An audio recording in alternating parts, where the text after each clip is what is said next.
जी हाँ, दोस्तों आज की इस वीडियो के माध्यम से हम बात करेंगे BA, BCom, BSc, BLLB, CLC round चल रहा है, आप सभी को पता है। आज 10 जुलाई है और 10 जुलाई आज इसकी लास्ट डेट है एडमिशन लेने की। लेकिन स्टूडेंट के डाउट थे कि हमें पसंद का कॉलेज नहीं मिला है और जो कॉलेज चाहिए था वो वेटिंग में है। यानी कॉलेज तो मिल गया लेकिन पसंद का कॉलेज नहीं मिला है और जो कॉलेज चाहिए वो वेटिंग में है।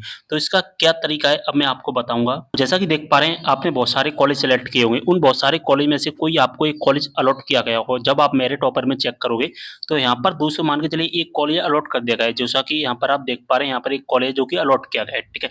लेकिन स्टूडेंट का डाउट है कि जो कॉलेज अलॉट किया गया है उसमें तो हमें एडमिशन नहीं लेना है, लेकिन जिस कॉलेज में हमें एडमिशन लेना है वो कॉलेज हमारा वेटिंग में है। जैसा कि यहाँ पर आप देख पा रहे हैं सारे कॉलेज में वेटिंग में, यहाँ पर इस कॉलेज में एडमिशन लेना है लेकिन ये वेटिंग में, यहाँ पर मान के चलिए इसमें लेना है लेकिन ये वेटिंग में। तो अब आपको क्या करना होगा, अगर आपका कॉलेज वेटिंग में दिखा रहा है, ठीक है, और आपको उस कॉलेज में एडमिशन लेना है तो आपको उस कॉलेज में जाकर के बात कर लेना कि सर हमारी वेटिंग क्लियर हो जाएगी या नहीं होगी।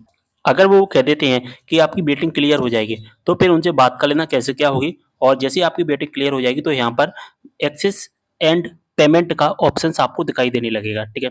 लेकिन आपकी वेटिंग क्लियर नहीं हो रही है तो फिर आपको एक काम करना पड़ेगा कि आपको जो कॉलेज अलॉट किया गया है उस कॉलेज में एडमिशन ले लीजिए बस। इसके अलावा कोई दूसरा रास्ता नहीं है, क्योंकि आप अगले राउंड का इंतजार करोगे। मान के चलिए सीएलसी सेकंड राउंड आ रहा है हमारा, ठीक है, अगला राउंड आएगा लेकिन इसका भी फाइनल डेट नहीं आई है। लेकिन ऐसा भी तो हो सकता है ना कि सीएलसी सेकंड राउंड में तब तक सीटें ही फुल हो जाएं, है ना। तो आपको ये चेक करना पड़ेगा कि जो कि सीटें फुल तो नहीं हो रही हैं। जैसे कि इसमें 10 सीटें और आज देख लेना कि आपके कॉलेज में सीटें कितनी हैं, पहले सीटें चेक कर लेना, उसके बाद ही आप डिसीजन लेना। तो अब आपको क्या करना है, या तो आपको जो कॉलेज अलॉट किया गया है उस कॉलेज में एडमिशन ले लीजिए, ठीक है।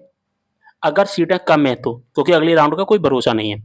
अगर सीटें ज़्यादा हैं और आपका कॉलेज वेटिंग में, तो फिर आप अगले राउंड का इंतजार कर सकते हैं। अगले राउंड में क्या करना पड़ेगा आपको, अगले राउंड में केवल और केवल चॉइस फिलिंग करनी पड़ेगी और कोई काम करने की आवश्यकता नहीं पड़ेगी, ठीक है। बात समझ में आ गई। तो आपको सबसे पहले अपने कॉलेज की खाली सीटें देख लेनी है। यहाँ पर जो सीटें दिखाई दे रही है ना वो खाली सीटें ही दिखाई दे रही हैं। आप खाली सीटें यहाँ से आप देख सकते हैं कि खाली सीटें आपकी कितनी रह गई हैं आपके कॉलेज में, ठीक है। यहाँ पर आप कट ऑफ चेक नहीं कर पाएंगे कि कट ऑफ कितना गया है, ठीक है। कट ऑफ क्योंकि जो आता है ना वो जनरल कैटेगरी का आता है, इसमें ओबीसी एससी एसटी का कोई कॉलम नहीं होता है। डायरेक्ट कट ऑफ बनता है डायरेक्ट जनरल कैटेगरी से, ठीक है।